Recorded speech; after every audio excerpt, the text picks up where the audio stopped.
The fluorescent lights of O'Hare International Airport buzzed like a swarm of angry hornets overhead, casting a sickly pallor on the faces of stranded travelers. I stood frozen at the check-in kiosk, my boarding pass clutched in one hand, the screen blinking red with those damning words. "Ticket cancelled. Please see agent." My stomach lurched, a cold sweat breaking out across my back as the realization hit. Not a glitch, not a delay, but deliberate sabotage. My phone vibrated in my pocket, insistent, mocking. I pulled it out, thumb hovering over the screen, already dreading what I'd find. The text from Mom glowed like a venomous snake. "Have fun walking home, loser. Should have thought twice before cutting me out." Rage exploded in my chest, hot and blinding, like a punch to the gut from an invisible fist. I gripped the phone so hard my knuckles whitened, the plastic creaking under the pressure. How dare she? After everything, the lies, the manipulations, the way she'd clawed at Dad's fortune like a vulture even before his body was cold. I owned the house now. The family estate in the rolling hills of upstate New York, the one Dad had willed to me alone, bypassing her entirely because he knew her true colors. She'd cancelled my ticket home from this business trip in Chicago, stranding me here in the middle of a brewing snowstorm, just to twist the knife. Humiliation burned in my throat as fellow passengers shot me pitying glances, assuming I was some broke kid who'd messed up his booking. But I wasn't. I was Alex Harlan, 28 years old, CEO of Harlan Tech, the company I'd built from Dad's seed money while she squandered hers on spa retreats and investments that vanished like smoke. I stormed toward the customer service line, the airport's cacophony assaulting my senses. The wail of a toddler, the metallic clang of luggage carts, the acrid scent of overbrewed coffee mingling with jet fuel wafting in from the tarmac. My mind raced, denial creeping in like fog. Maybe it was a mistake. Maybe the credit card glitched. But no, deep down I knew. She'd accessed my travel app somehow, used the family account she'd insisted on keeping, just in case. The line snaked endlessly, a parade of frustrated faces, and as I waited, resentment festered. Heartbreak twisted alongside it. This was my mother, the woman who'd sung me lullabies as a child, who'd bandaged my scraped knees. How had we come to this? Dad's death 2 years ago had cracked the facade, revealing her greed, her affairs, her whispered phone calls about securing her future. I'd tried to forgive, to share the wealth, but she'd demanded more, always more, until I drew the line. Now this, petty, vindictive, leaving me to rot in an airport while she sipped wine in my house. By the time I reached the counter, my voice was steady, laced with forced calm. "My ticket's been cancelled. I need to rebook." The agent, a harried woman with frizzy hair and a name tag reading Marla, typed furiously. "Sir, it looks like it was cancelled manually via the app. Refund issued to the original card." Course. She'd pocketed the money too. "Can you get me on the next flight? New York bound." She winced. "Storm's grounding everything tonight. Earliest is tomorrow morning, but it's oversold. Stand by." I nodded, jaw clenched, and trudged to a gateside bench, the vinyl seat cold and sticky under my jeans. Snow lashed the windows outside, swirling in furious eddies, mirroring the storm inside me. Obsession took root then, dark tendrils wrapping around my thoughts. I pictured her in the study, feet up on Dad's antique desk, laughing at her cleverness. "Loser," she'd called me, the same slur she'd hurled during our last fight, when I'd refused to sign over half the estate. Guilt flickered briefly. Had I been too harsh? Dad's will was clear, but maybe I could have compromised. Well, she'd betrayed us both, forging signatures on loans, draining accounts. This was war now. I pulled out my laptop, fingers flying over the keys as I logged into the home security system. There she was on the live feed, lounging in the living room, glass of red in hand, chatting animatedly on the phone.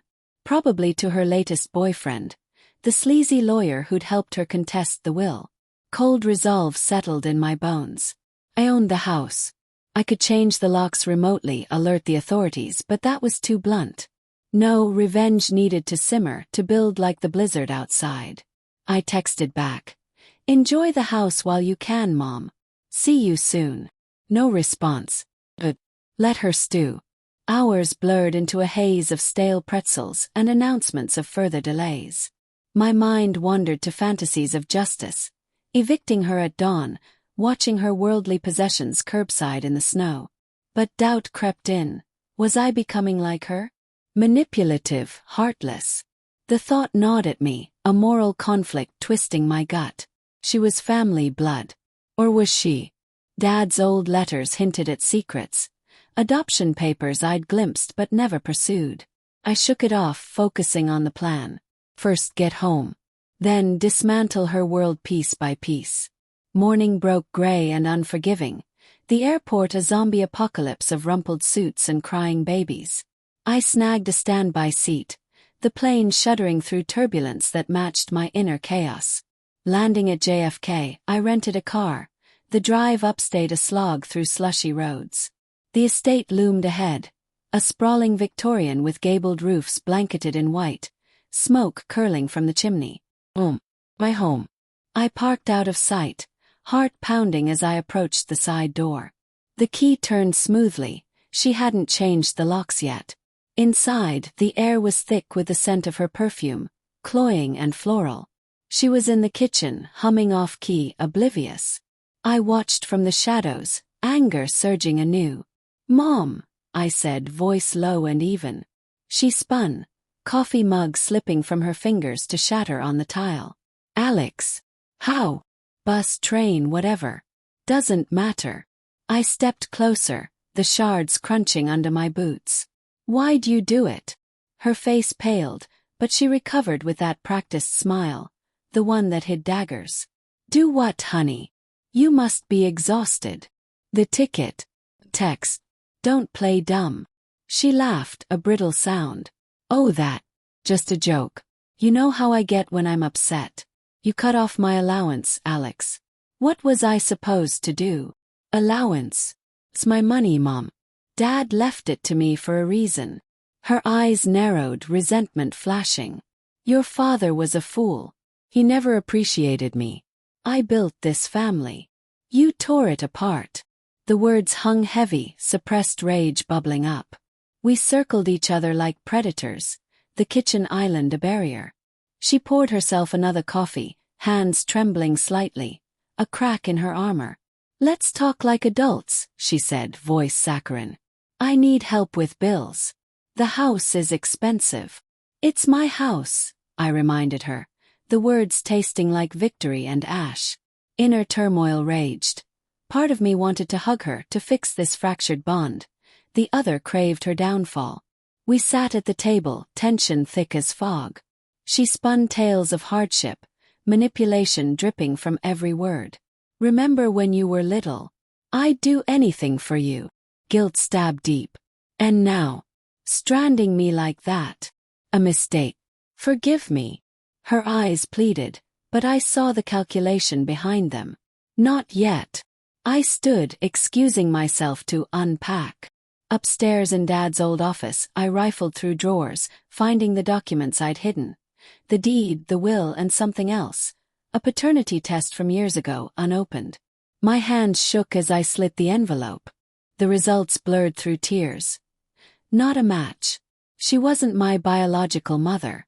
Heartbreak crashed over me, a tidal wave of betrayal. All those years a lie. Downstairs, she called up cheerfully.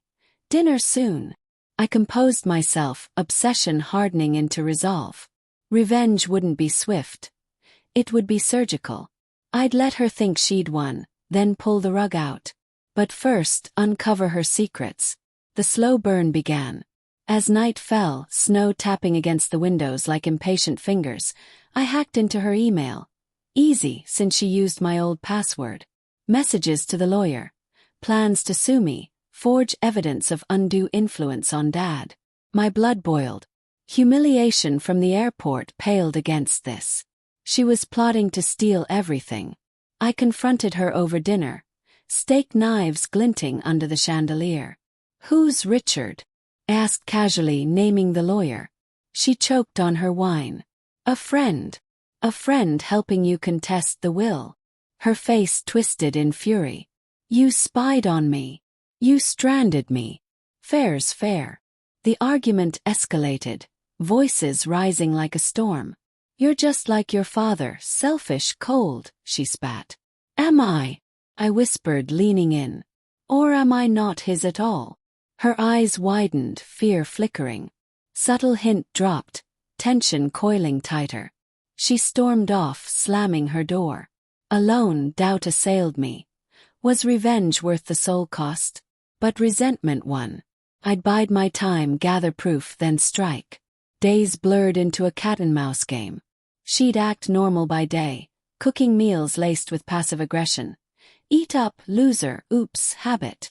I'd smile, planning in secret. I contacted a PI, tracing her affairs, her hidden accounts siphoning funds. Moral conflict gnawed. She raised me, flawed as she was. But the paternity reveal shattered any loyalty. Obsession grew, fantasies of exposure vivid, ruining her socially, financially. One night, thunder rumbling outside, she knocked on my door. Alex, we need to talk. I let her in, feigning weariness. She sat on the bed, wringing her hands. I never meant to hurt you. Your father. He wasn't faithful either. I did what I had to. By lying about my parentage. He gasped. How did you? The test. Why? Tears welled, but were they real? To keep the family together. Your real father left us. I loved you like my own. Heartbreak mingled with rage. Loved. You call this love? The conversation unraveled secrets. Her desperation, his indifference. Layered motivations emerged. She wasn't pure evil, just broken, greedy. But betrayal stung too deep. As she left, I whispered, this isn't over. Suspense built, quiet calculations in motion. I transferred assets, locked accounts. She'd notice soon. The storm was coming. The estate felt like a pressure cooker, every creak of the old floorboards amplifying the unspoken war between us. Mornings brought forced civility, coffee shared in silence, her eyes darting to mine with wary suspicion. I'd nod politely, my mind a whirlwind of schemes. The PI's report arrived via encrypted email. Bank statements showing she'd embezzled over $200,000 from Dad's accounts before his death, funneled to offshore havens. Proof of forgery on loans in my name. Fury reignited, but I banked it, letting it smolder. Revenge demanded patience. A rash move would let her slip away unscathed. I started small, strategic jabs to unsettle her. Changed the Wi-Fi password without warning, watching from the study as she fiddled with her tablet, frustration etching lines on her face. Alex, the internet's down, she called, voice edged with annoyance. Must be the storm, I lied smoothly, savoring her isolation. Inner thoughts clashed. Satisfaction warred with guilt. Was I enjoying this too much? Becoming the monster she accused me of being. Doubt whispered, but resentment shouted louder. She'd humiliated me at the airport, reduced me to a loser in her eyes. Now I'd mirror that back. Dialogue sharpened, revealing cracks. Over lunch, sandwiches she made, bread slightly stale as if in petty retaliation, she probed. You're different since Chicago. Angrier. Stranded tends to do that, I replied, tone neutral but eyes cold. She sighed dramatically. It was a prank, Alex. Lighten up. A prank that cost me a night in hell and proved your true colors. Her fork clattered. My colors. Your father painted me as the villain, but he was the one with secrets. Like my real father. I shot back, heightening tension. She paled, lips thinning. Don't go there. Why not? You've lied my whole life. The air thickened, suppressed rage simmering. She stood abruptly, chair scraping like nails on chalkboard. You'll regret this. Threat noted, but it fueled my obsession. That night, I installed hidden cameras in common areas. Legal, since I owned the property. Watched her pace the living room, phone pressed to ear. Richard, he knows about the money. We need to accelerate. Manipulation exposed. My plan crystallized. Confront with evidence, force confession, then evict. But moral grayness loomed. Ruining her could destroy me too. Days passed in slow-burn agony. Snow melted outside, spring hinting at renewal, but inside decay festered. I feigned reconciliation, inviting her for a walk in the gardens. Sensory details assaulted. Crisp air nipping skin, mud squelching under boots, birdsong mocking our discord. "Mom, let's bury the hatchet," I said, voice laced with false warmth. She eyed me suspiciously. "What's the catch?" "No catch. Family first." She softened or pretended to. "I've missed this, Alex." As we strolled, she confessed fragments. Poverty in her youth, marrying dad for security, resenting his success. Layered complexity emerged. She wasn't cartoonish evil, but a product of survival instincts gone awry. Heartbreak softened my resolve momentarily. Perhaps forgiveness was possible. But then she added, "The will was unfair. I deserve half." Greed resurfaced, hardening me. Back inside, I prepared the trap. The pivotal night arrived, rain lashing windows like accusations. I called her to the study, fire crackling in the hearth, casting flickering shadows that danced like demons. Documents spread on the desk. Bank records, forgeries, the paternity test. "What's this?" she asked, entering warily. "The endgame." Her face drained of color as she scanned them.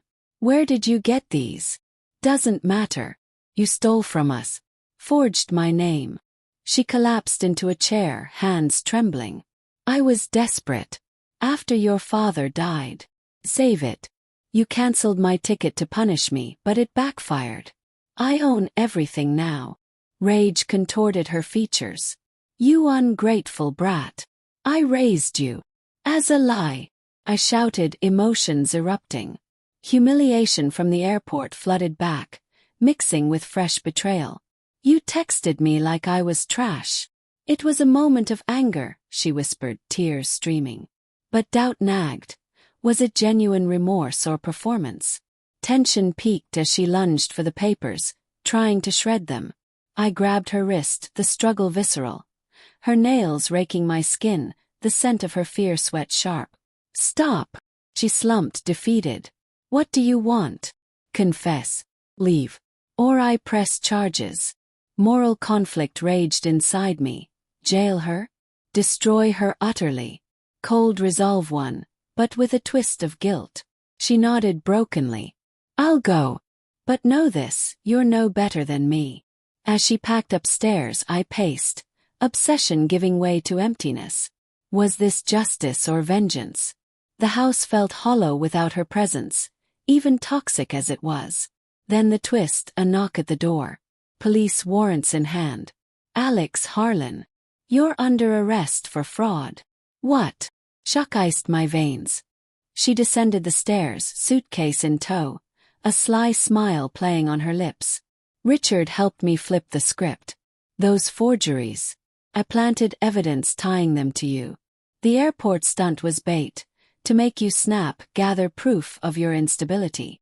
Betrayal deepened, a knife twist. She'd anticipated my revenge, turned it against me. Heartbreak and fury collided as cuffs clicked. "You set me up. Poetic justice, loser," she whispered, echoing her text. Outside, rain soaked me as they led me away, her watching from the porch. Now hers, through legal machinations I'd missed. Unexpected consequences. My obsession blinded me to her deeper game. In the squad car, resolve flickered anew. This wasn't over. From behind bars I'd fight back. But for now, humiliation reigned, the cycle of revenge unbroken. Yet in the cell's dim light, a final revelation. The PI's addendum, emailed just before arrest. She wasn't just non-biological. She'd orchestrated Dad's accident for insurance. Proof attached. I smiled grimly. The real payback began now. Psychological, unyielding. She'd won the battle, but the war.